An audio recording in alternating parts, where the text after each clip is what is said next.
Returning to the essay, Is Life Worth Living? In The Will to Believe and Other Essays by William James. By the way, if you're looking at the title, this says The Will to Believe and Other Essays in Popular Philosophy, Human Immortality, both books bound as one. That is to say, this particular edition has some extra words on the cover because it also has an extra short book, his little analysis of human immortality and some supposed objections to the doctrine of life after death, his refutation of them. So if you're looking at the title and thinking, what are these other words? And he keeps using, what are these other words he's not using? Well, the words I'm not using are the title of the other volume included, the other book included in this edition. But as far as I'm currently planning, I'm not going to do the second book. I just plan to go through The Will to Believe and Other Essays. Anyway, Is Life Worth Living? Section 4. And now, in turning to what religion may have to say to the question, I come to what is the soul of my discourse. Religion has meant many things in human history, but when from now on when I use the word, I mean to use it in the supernaturalist sense, as declaring that, here's now his working definition of religion in this text, that the so-called order of nature, which constitutes this world's experience, is only one portion of the total universe, and that there stretches beyond this visible world an unseen world, of which we now know nothing positive, but in its relation to which the true significance of our present mundane life consists. A man's religious faith, whatever more special items of doctrine it may involve, means for me essentially his faith in the existence of an unseen order of some kind in which the riddles of the natural order may be found explained. Now this definition is to be read in comparison, possibly in contrast, mostly comparison, with his other definition that you may have seen on an earlier video. In The Will to Believe, he says, religion, science says things are, morality says some things are better than other things, or would be better if they were brought into reality. And religion says essentially two things. The better things are the more eternal things, and we're better off even now if we believe that. So that's his working definition of religion in The Will to Believe. The essay, herein Is Life Worth Living, the second essay in this volume. He says religion is faith in the existence of an unseen order of some kind in which the riddles of the natural order may be found explained. Or the belief that the so-called order of nature, which constitutes this world's experience, is only one portion of the total universe, and that there stretches beyond this visible world an unseen world of which we now know nothing positive, but in its relation to which the true significance of our present mundane life consists. And of course, connections between these things may be made. The eternal things that are of the greater value in the definition from The Will to Believe are the things of this unseen world of which we now know nothing positive, but in relation to which the true significance of our present mundane life consists from this definition. Now, I'm skipping, half a paragraph or so. Now, I wish to make you feel, if I can, in the short remainder of this hour. Remember, he was giving this as a speech to, the Harvard Young Men's Christian Association in the 1890s. And he has 1 hour to deliver this spectacular piece of philosophy. Now, I wish to make you feel, if I can, in the short remainder of this hour, that we have a right to believe the physical order to be only a partial order, that we have a right to supplement it by an unseen spiritual order, which we assume on trust, if only thereby life may seem to us better worth living again. We have a right to believe in that higher order of things. We have a right to believe that the world we observe with our 5 senses, taste, sight, smell, hearing, touch, is only part of reality, that there is some reality beyond it that matters more, and that in reference to which the reality we observe with our senses is to be understood and evaluated. And we have a right to believe in this. We have a right to supplement that belief. We have a right to supplement, we have a right to believe that the physical world is supplemented by the higher world, if only by thus believing life may seem to us better worth living again. So there's a practical defense of the rationality of religious belief. If it makes life better for us, that is a major point in its favor. But as such trust will seem to some of you sadly mystical and execrably unscientific, I must first say a word or two to weaken the veto which you may consider that science opposes to our act. So, this seems like,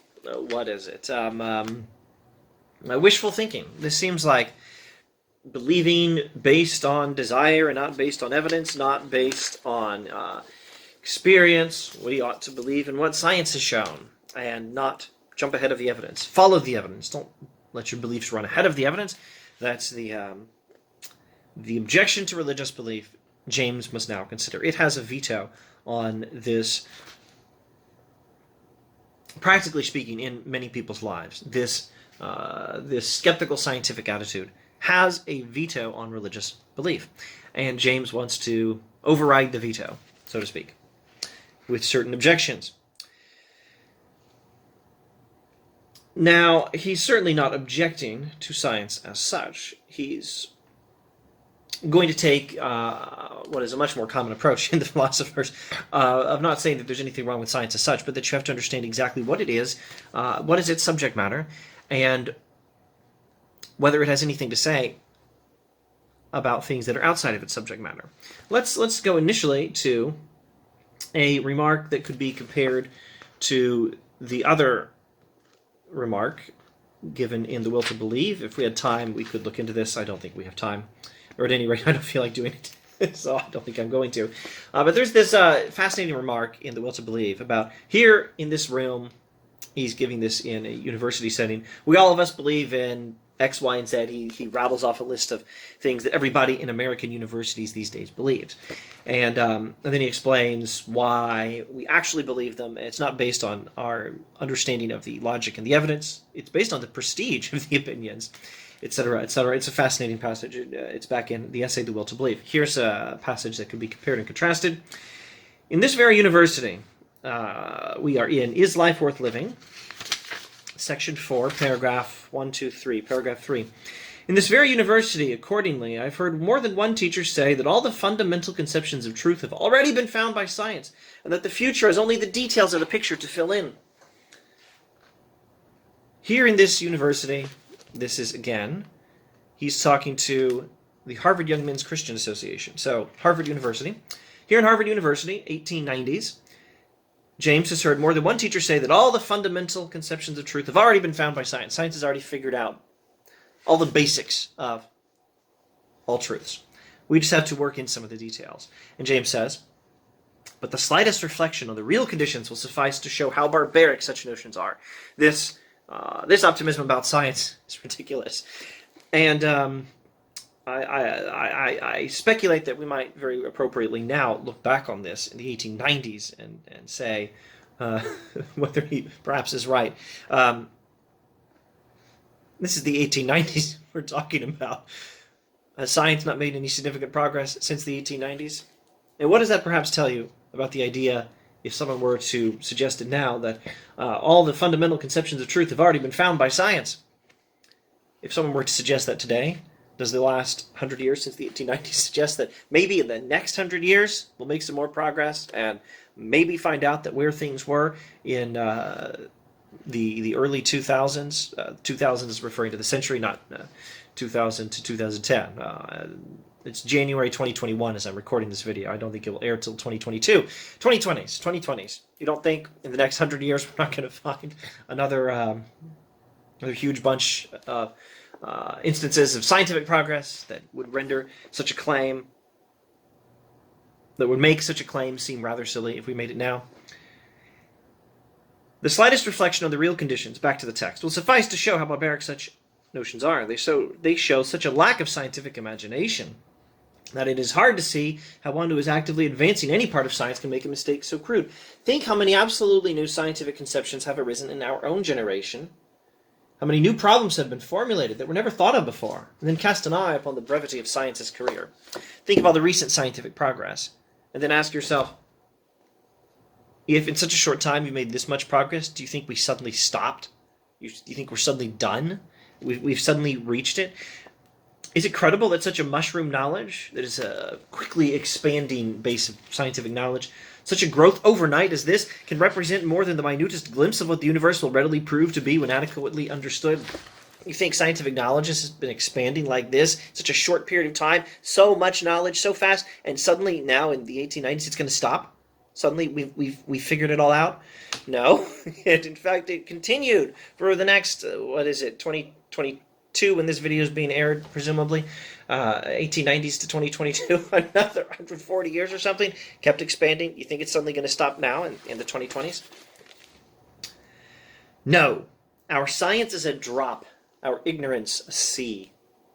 Whatever else be certain, this at least is certain, that the world of our present natural knowledge is enveloped in a larger world of some sort, of whose residual properties we at present can frame no positive idea. This is before modern quantum physics. Now let's take stock of where we are and then pause and then let things continue in another video. There's just too much to talk about here. I spent too much time on this passage. James is giving an argument that life is worth living. It's meant to be something we could say in reasoning with a suicidal person. No, man, life is worth living. Here's why. And his ultimate appeal is going to be to religion. Now, the thing that causes this despair, he thinks, although it may have some biological causes as well, he's certainly optimistic that there are biological causes of depression. He thinks there is also an idea cause of depression, a conceptual cause of depression. Let me try to remind myself what was his actual word. There is for depression a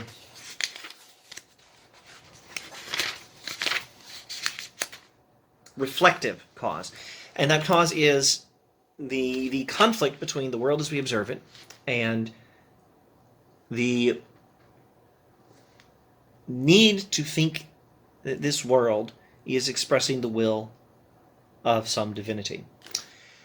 And one halfway house solution, as he describes it, or a poor halfway stage, as it may seem to be, as he describes in section 3, which we've not gone over in any detail in this video, but a halfway stage to recovery from this sort of depression is to just drop the religious aspect and just think about the facts on their own terms and find in that consideration some justification for life being worth living.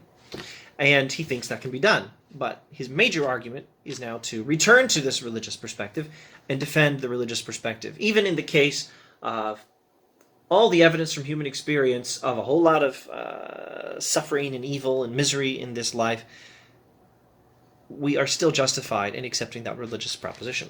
He's going to defend that. And what has he done to defend it so far that we've touched on in this video? So far, all he's done is point out that science has not yet discovered the whole of reality and is not likely to anytime soon, thus undermining one objection based on the idea that you should only believe what science has shown. Science is the only source of total knowledge of all the truths we ever want to know. No, it's not exactly like that. Science hasn't even gotten that far. So that's a start. There's much more to say in defense of these religious instincts in later videos, later in the text.